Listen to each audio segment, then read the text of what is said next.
Excuse me. There's this idea behind, is it always going to be this way? And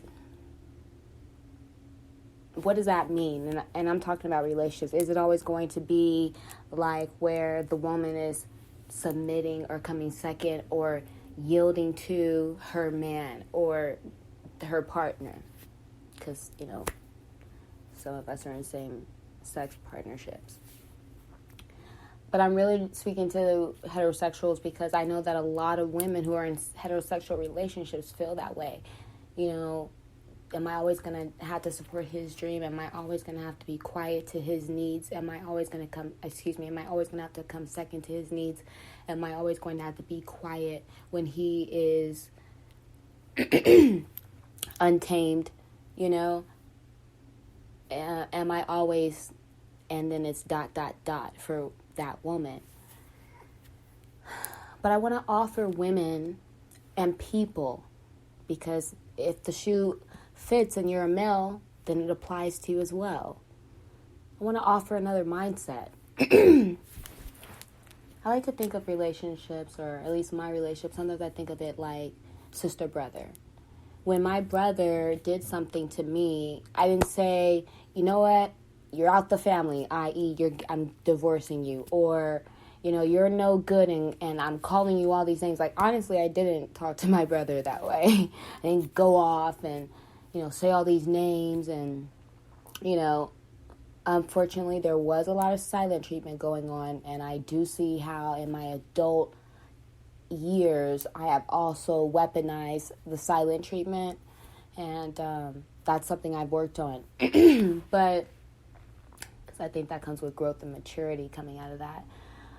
But I just want to offer the mindset of people grow up so differently. Like, you have grown up in your home, let's say 30 years, and then you meet your partner, and your partner grew up in his home and then went on with his life, and now he's in his 30s too.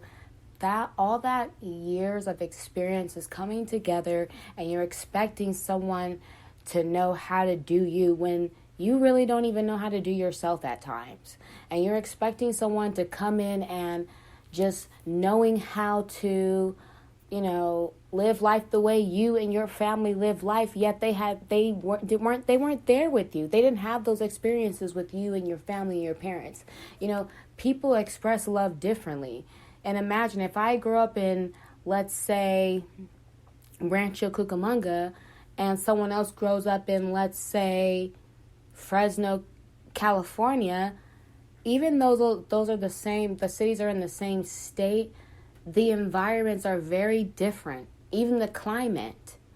So if we can understand that, and we can understand differences, then we should be able to understand compromise. So to the woman who's like, oh, I just need to be myself, the only way you're going to live and be yourself, all your demands, have it the way you want, have life the way you want it, when you want it, is if you live by yourself. And, I don't know if you're single right now, but think about that. I used to have roommates, female roommates, and I couldn't live life the way I wanted to, even with them. Okay? I was a very clean person. I didn't feel like my roommates were as clean as me, and that was annoying. You see?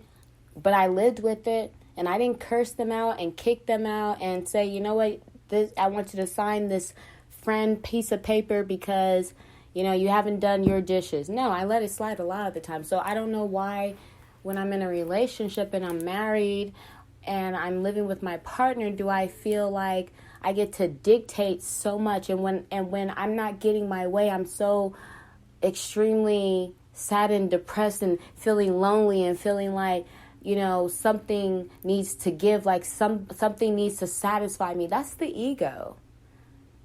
Because again, unless you're living by yourself, I don't know how you expect to always have it your way.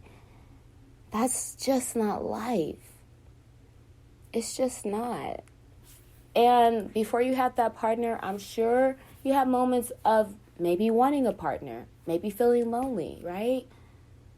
And now that you're in this relationship, have you taken it for granted? Have you taken each other for granted? You know, are you waking up and really being grateful for some of the little things that your partner does? I mean, let's get back to the basics. What about the little things? What about how he cleaned the car and you didn't even ask him to? And even if you did ask him to, how he did it. Some people can't get that. Are you grateful for the fact that you even have a home to stay in with and share your love with someone? I'm just saying, to insinuate that, is it always going to be this way? Is to insinuate that you are providing to this person, to your partner, to your spouse. You're providing excellence. That's what it's insinuating.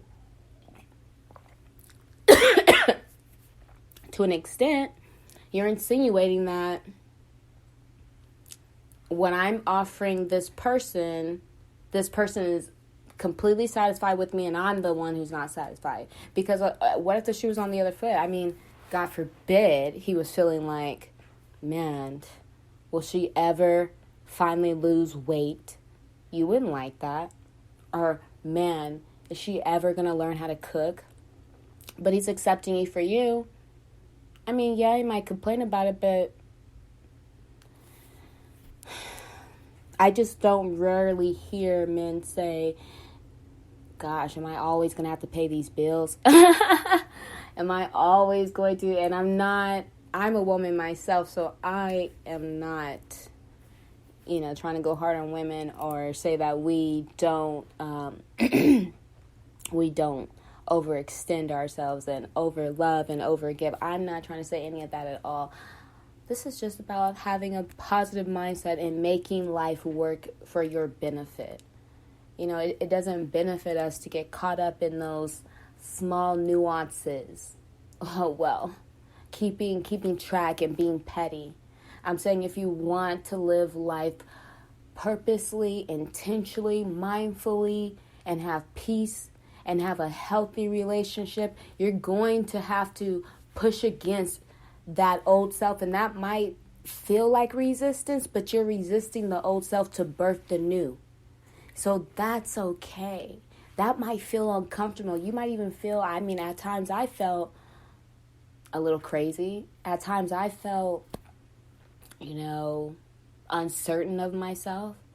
But I persevered. And today I'm more clear-headed than I have ever been in my life. Excuse me. Talk on topics.